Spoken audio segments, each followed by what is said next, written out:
A loss of sovereignty cannot be restored with missiles and rockets only. What restores a sense of loss of sovereignty is kids running in the fields of Be'eri. Only when the kids will be back there, then we will know we actually won. We're not just fighting a just war or an existential war. We're fighting a war that also looks 200 years ahead, and the way the concept of Zionism will be perceived by our grandkids is being shaped right now in this very moment.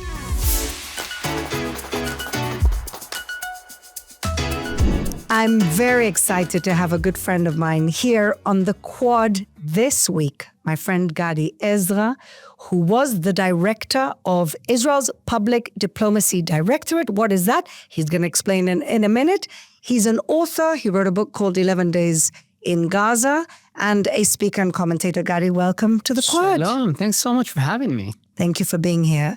Gadi, I know you for a while now as the director of what was or is Israel National, what's it called? Directorate for Public Diplomacy, which is supposed to be kind of the umbrella body for all the public diplomacy in the country, or all the official bodies like the IDF spokesperson, the police, the government ministries. Tell us a little bit about that, and tell us why or where our public diplomacy has gone wrong. Wow, how many hours do we have? All right, so very, very briefly. So let me take you back to 2006, Second Lebanon War.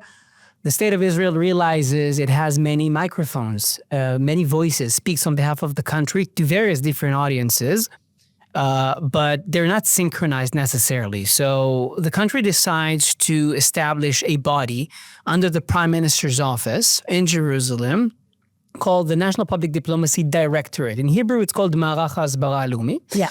And it is operating directly under the Prime Minister himself. The head of the directorate, I served under two heads of directorate. The first one was Elat Ten. The second is Lior Hayat, and the directorate has three main units within it. The first is GPO, which everybody, I assume, most people know. The government press office. The second is the spokesmanships of the Prime Minister himself or herself. And the third, which is the heart of the directorate, is the unit, Mata Hasbara Ha'leumi. The sole job of the unit is to synchronize and coordinate the work of all the spokesmanships and the information agencies in the country towards all target audiences. It could be international, inter-Arab, Israeli, Iranian, Palestinian, in every subject matter of national importance to ensure that the voice of Israel is coherent, consistent, and clear. And the messaging comes from that unit. It comes also from that unit. The wise thing to do is to look at every topic that you need to synchronize. And by that, I'll say, Fleur, this is not a spokesmanship. It is a managing body of the spokesmanships and all the bodies that deals with information. Umbrella. But the idea is that there should be synchronized messaging. Exactly. And you need to craft the messaging, which is a part of a larger picture of policy. Of course. Right? Excuse me for my French, right? We're in Israel. We're not usually, we don't like policy that much sometimes. But when you craft policy and you craft talking points and messages, you want to do it with the leading entities that has a business with that matter. So if we're talking about a war, obviously the IDF spokesman unit would be a leading entity you will have to work with. If we're talking about something financial, then the Treasury, right, will be a leading. It doesn't matter. So you're the nerve center of the information that is coming from the country, the communication, the heart of the communication is coming out of the country. Exactly. And it is why it was a 25-day job, basically. Unbelievable. So when did you start working there, Gadi? I started on December 21.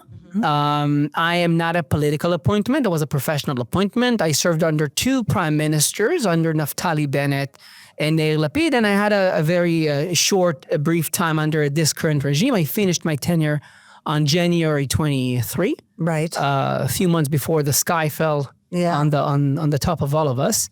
But ever since, I'm a former, which is even a higher position. We're all formers here. Exactly.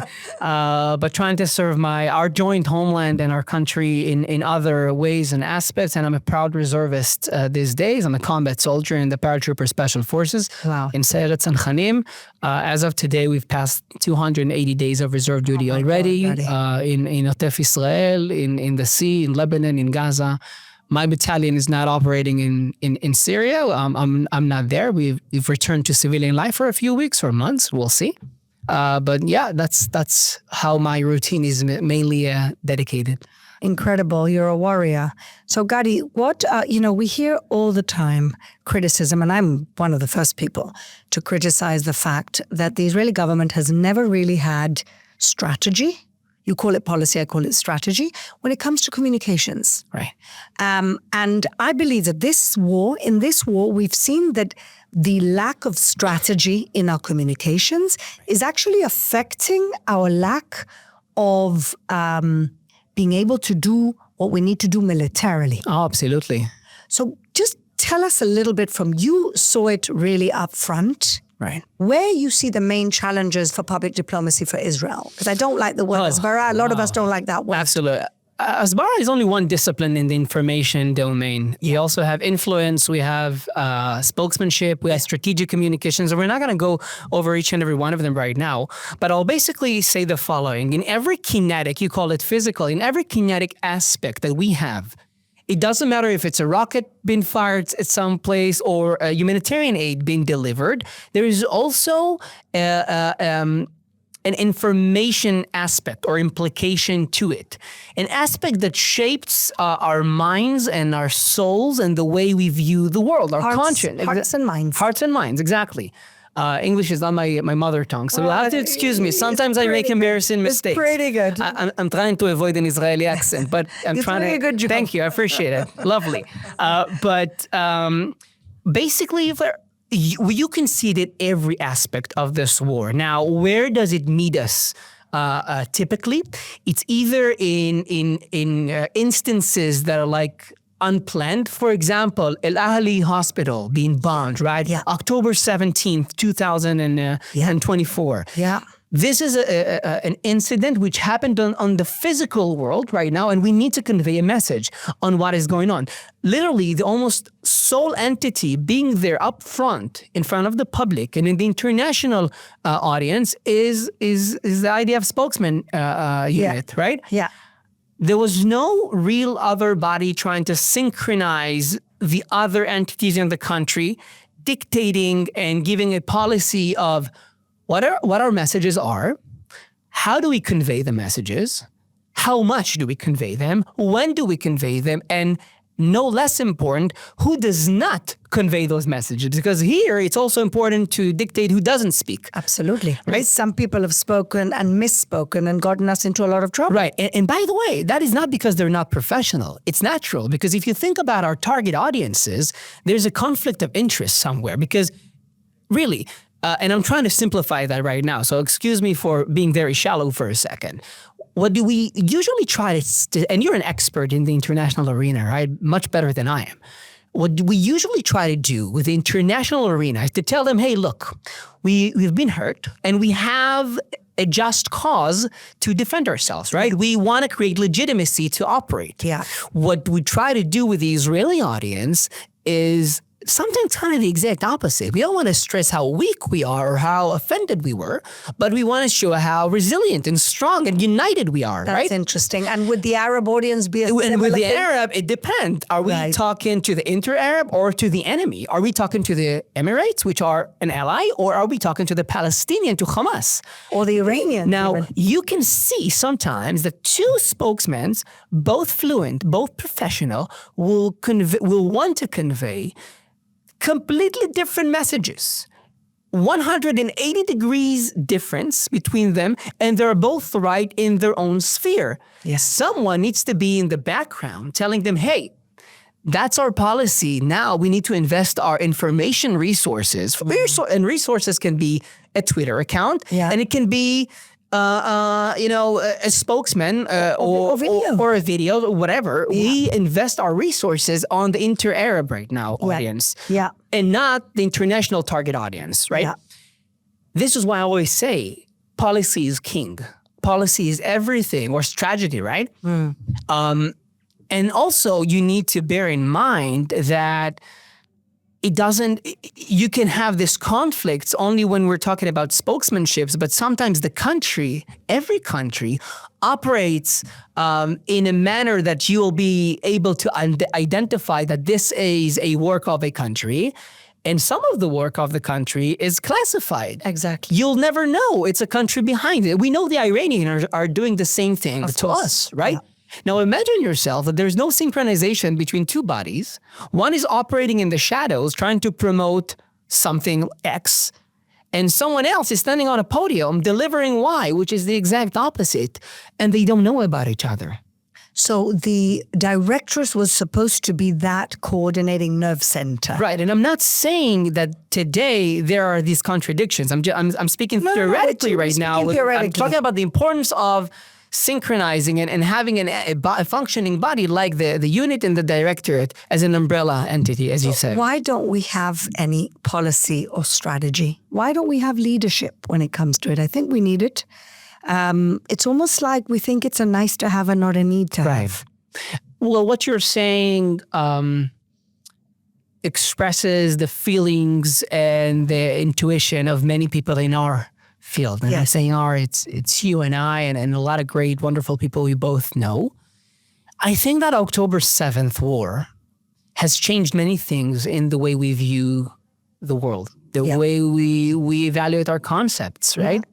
And the same goes with the information domain. I would dare to say, Fleur, that until this war, even when we were in office, right, I'm not sure that the country legally now, and I'm sorry, I'm a lawyer as well. No one's perfect, okay? Me too. It takes one to know one, right? The country didn't view the information domain as a core element in our security philosophy or concept. It doesn't. It doesn't. Yes, and what are my indications for that? For example, when you see the laws that dictate who should be the people sitting in the war cabinet, for example, right? There's no mentioning of the head of the public diplomacy directorate. Right. Legally, he's not supposed to be there, right? The fact that we were there was because a specific prime minister, in this case, Naftali Bennett, really cared about this. And Lapid cared about it as well, so he won. I don't know how it is these days. I assume that the head of the directorate thought like that was in this administration also said, I want to hope, that he said in the cabinet meetings as well. But I know that in our time, it didn't happen because the law dictated that. It happened because of the goodwill and understanding of people. And that's not a way to build a healthy, functioning system. It cannot be based on the subjective understanding of a specific leader. It cannot. And you're saying it should be structured into the way the system operates, regardless of the identity of the person holding power. And what I'm starting to think is that we're acknowledging the importance of this domain, and I wouldn't be surprised, and maybe I'm optimistic, but it's also because I'm half Yemenite and it's in our genes. I wouldn't be surprised if in a year from now, Fleur, 2 years, 3 years, we're going to see a change, an amendment in one of the laws that will embody the importance and the significance of this domain. And once that happens, the rest will follow. You think so? I hope so.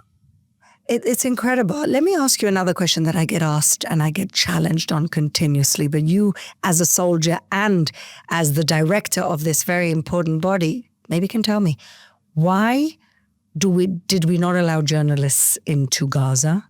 Or why do we decide when, and maybe it's not the best time? This is something we get really attacked on in the media. But there must be a reason. So the honest answer is that I don't know about the war, the current war. When we were in office, we didn't deal with an event in the magnitude of October 7th. The truth has to be said. Yeah. With modesty. Yeah. Right, and humbleness. Yeah. From my very specific familiarity with the working methods and the people, specifically in the IDF, I know that the considerations they're taking are very professional. Right. Meaning that if they have this, and I'm not, blindly agreeing to everything. No, I'm of not course. that kind of guy. I'm just saying that if they have decided to allow reporters into Gaza in the third week after an event, rather than the first week, they had a good reason. It primarily had to do with the safety of the forces on the ground. It's not because they needed time to hide something Of or to course. sugarcoat something. Look, Right. if anyone thinks that we can hide the devastation, which is in many ways justifiable in Gaza right now, they don't understand what's going on right now on the ground, right? But look, I spent the vast majority of the month of October 23rd and a substantial part of November in Bailey as a combat soldier. And I got to tell you, being in Bailey on October felt like, and I'm sorry if I'm making anyone feel uncomfortable by saying that, it felt like being in Treblinka in the 1940s. I was there 2 weeks after, and it was horrific. And the fact that you were there after only 2 weeks, and I'm sure you saw journalists and influencers, and the system made, in my humble view, a right decision. I agree with you. It involved the police spokesmanship. Yeah. It involved the IDF spokesmanship. It involves the Ministry of Diaspora Relations, the Ministry of Foreign Affairs. All these agencies decided that the truth must be shown, raw, horrific, horrendous as it is. Yeah. And I remember as a combat soldier walking in the streets of the kibbutz, seeing some of my friends from the spokesmanship units all of a sudden wondering how come they're there so early, which was something that was very unusual for me because I always wear, I have the hat of the information domain and the helmet of the combat soldier. It was very strange for me. So if you ask me, they allowed the entrance of people dealing in the information domain, journalists and influencers, relatively very early, and I think they were right doing so. I completely agree. And it was horrific. And we actually took a camera crew from our show, The Call, and we went in there. We were there with Eli Cohen when he was the foreign minister, and there was still blood on the floor, on the walls. It was really horrific. Okay, so let's circle back to our own war. I really truly believe that we are in a communications war, that we are outnumbered, and therefore we have to be smarter because that's really what we do. We're less in numbers, but we can be smarter. What would you recommend that Israel does moving forward? Let's say you are now the Rosh Mate Hasbara Leumi. I'm on your team. What do you do? What do we do? That's a very big question, and you're asking a lawyer such a broad question in such a confined time. I will tell you this. I will do two things, and you'll have to apologize if I'm not exhausting all the possibilities here. No, just a couple of ideas. The first thing I would do is to come from an understanding that this information is not a goal, it's a mean. It's a mean to serve. It's a means to an end, not the end in Exactly. I've confessed it's on my mother tongue, right? That's fine. So it's a means to an end. And the end here is to serve the goals and the purposes of the political level, of the entire, national security philosophy of the country. Yeah, that's a good. Therefore, I would examine all the actions currently happening and ask myself, do they actually serve? Even before I ask myself, are they contradicting other actions? Do they serve the policy or the will of the political level in general? Because this war has a vision, has purposes, right? It's to demilitarize Gaza, to destroy Hamas, to return the hostages. Yeah. I would be surprised, Fleur, to find out that some of the actions do not directly serve one of these causes. Some of them may have served some of these causes at the beginning of the war, but we always need to shift and to pivot and to ask ourselves, do we need to change right now? And I would do that not just to save resources and manpower, but to ensure, again, that our entire being, our entire conduct is devoted to something larger. The second thing I would do would be to craft a policy which is derived from the pure understanding that we are not just in a war against a vicious terrorist organization. We are in a war that redefines the notion of Zionism these days, and I'll explain to you why. That's interesting. October 7th, and I'm one of those Israelis who believe that Israel is no more mine than it's of a Jew overseas. We're all part of the same Zionist project. And the fact that I hold it used to be a blue ID card, right? It's not blue anymore. And pay taxes here. It does not make Israel more than mine than anyone else, any other Jew on the planet in this regard. And two things happen on October 7th that constantly occupy my mind, Fleur. The first is that I think that for the first time, Jews overseas felt really that that's an attack on themselves as well. I agree. Because it attacked the notion of a Jewish state. It attacked their soul, their neshama. And our sovereignty. And the second thing is this. What happened to us on October 7th is not just a horrendous attack. The most horrible attack since the Holocaust. Yeah. We've experienced something we've never experienced before, which is a loss of sovereignty. Yeah. Because for a few hours, a foreign entity conquered territories in the Western Negev. It happened only for a few hours, but it happened. And we need to tell ourselves the truth. Yeah. Now, this is something we've never experienced. Yeah. Do you know what restores a sense of loss of sovereignty? No. A loss of sovereignty cannot be restored with missiles and rockets only. What restores a sense of loss of sovereignty is kids running in the fields of Be'eri. Only when the kids will be back there, then we will know we actually won. And the hostages in this regard, Fleur, the hostages are a constant reminder of this loss of sovereignty. This is why what happened to them is not just a personal tragedy of themselves and their families, it's a national trauma that redefined the notion of Zionism as we know it today, because it sits on the core principle of solidarity, one of the key fundamental principles of Zionism, which corresponds with the biblical notion of Kol Yisrael Arevim Ze Lazeh. This is why I'm saying, this is why I'm saying, I would remind myself and the entire system that we're not just fighting a just war or an existential war. We're fighting a war that also looks 200 years ahead. And the way the concept of Zionism will be perceived by our grandkids is being shaped right now in these very moments. That's enlightening. I never thought about it that way. And I'm so happy that you came in to share your experiences and your insights. And it's a true honor. Thank you, Gadi, for everything you do. And it's a chance for me to thank you for everything that you do. You're a tremendous voice for our people and for our country. So toda from the bottom of my heart. Thank you. God bless you. Thanks, Toda.